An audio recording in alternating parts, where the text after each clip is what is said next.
¿Y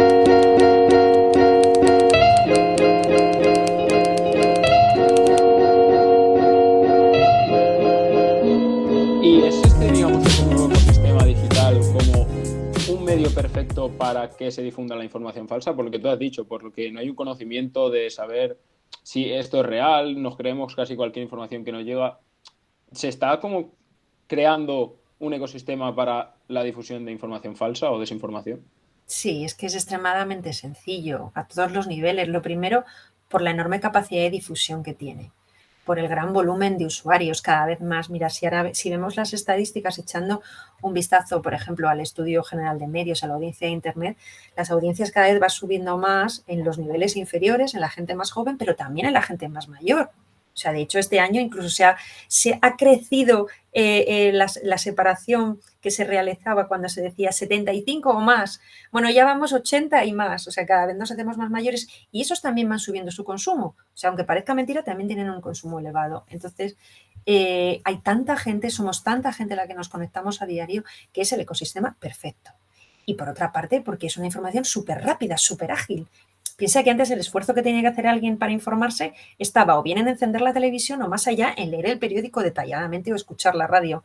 Ahora esa información ni siquiera la tenemos que buscar, nos llega, porque no tenemos que hacer el ejercicio de encender ni siquiera el botón de la tele. Es que con tener el móvil me va a llegar lo que me comparten, lo que yo veo, lo que me envía otro, y es una forma súper rápida además de hacer crecer información que probablemente no es verídica en muchos de los casos, pero que además tendemos a creernos, o sea, queramos o no, puesto que nos llega de fuentes o de personas conocidas, es muy fácil que nos lleguen informaciones falsas.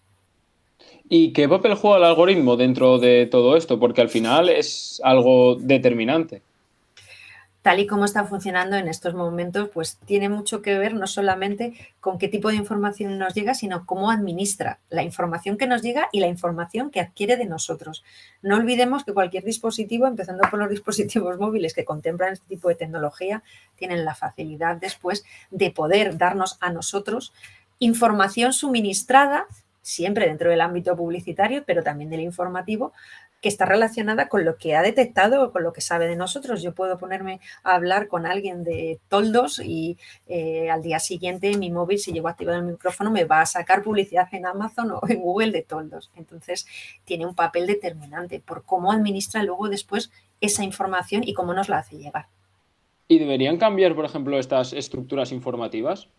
Por ejemplo, Twitter debería cambiar, porque al final se ha desarrollado como casi como un medio de comunicación. Casi la mayoría de gente la usa, aparte Sí. del ámbito social, la usa como un medio de comunicación.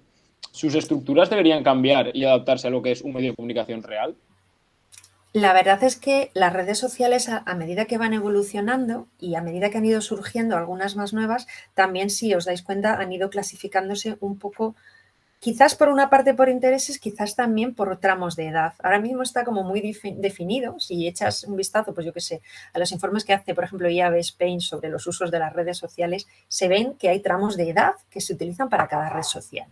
Entonces, cada una ha tomado, digamos, una línea y en el caso de Twitter, por ejemplo, es cierto, bueno, a saber qué va a pasar con Twitter, ¿no? Desde lo que sabemos hoy, Así. ha tomado una línea informativa, pero realmente no es un medio, o sea, funciona un agregador, una forma de llegar a determinadas noticias, pero nunca va a tener la estructura de un medio. Y su idea y su concepto yo creo que no está ahí ni lo ha estado nunca. Y tampoco lo que sabemos es cómo va a evolucionar. La evolución de Twitter es curiosa, porque es verdad que ahora mismo tiene un tipo de público muy determinado, muy concreto y ha perdido un tipo de público. Está claro que el público más joven, cuando hablo más joven hablo de los menores de 20, ¿no? Sí, sí. Yo creo que los ha perdido definitivamente y prácticamente, yo lo veo por mis alumnos, prácticamente no lo usan, a menos que des con gente con perfiles muy concretos de activismo social y cosas así, y se han ido hacia TikTok o hacia Instagram. Entonces, bueno, su evolución hacia un medio yo creo que es compleja, pero veremos a ver cómo va evolucionando. Pero, por ejemplo, esta mañana estaba leyendo que Elon Musk decía que él quería hacer un espacio, bueno, de debate. Sí, bueno, Pero, claro, pero ¿cómo podemos creer que una persona como Elon Musk quiere hacer de Twitter un espacio de debate donde no haya fake news, que el ciudadano... Además es que Twitter tiene un problema fundamental. Bueno, es un problema de casi todas las redes sociales, pero Twitter es grande, ¿no? Que esa forma de compartir información o de informar siempre va a chocar con todo el mundo de la anonimización, de los haters y de las dificultades que implica el mantener una conversación real, ¿no? En Sí. Twitter se pueden encontrar informaciones de mucho valor, se pueden encontrar discusiones que al final lo que aportan es conocimiento, pero es cierto que hay un entorno que funciona de esa manera, bueno, esa manera oculta, ¿no?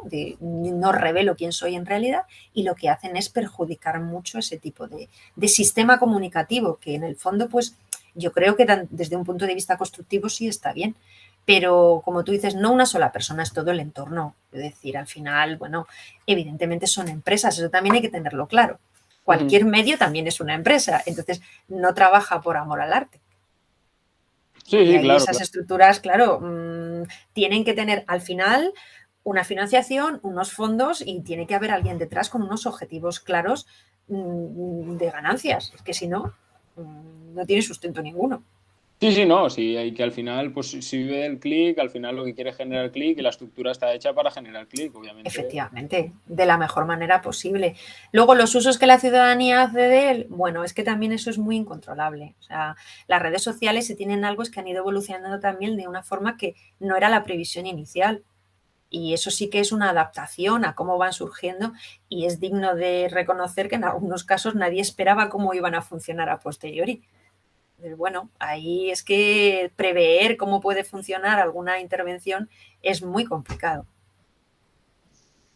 Bueno, leímos en un artículo tuyo Sí, que los avances tecnológicos, bueno, te leo literal, ¿vale? Que lo apunté. sí, Los avances tecnológicos y los escenarios digitales han traído consigo una falta de certeza o conocimiento estable al interior sí. de las actuales generaciones.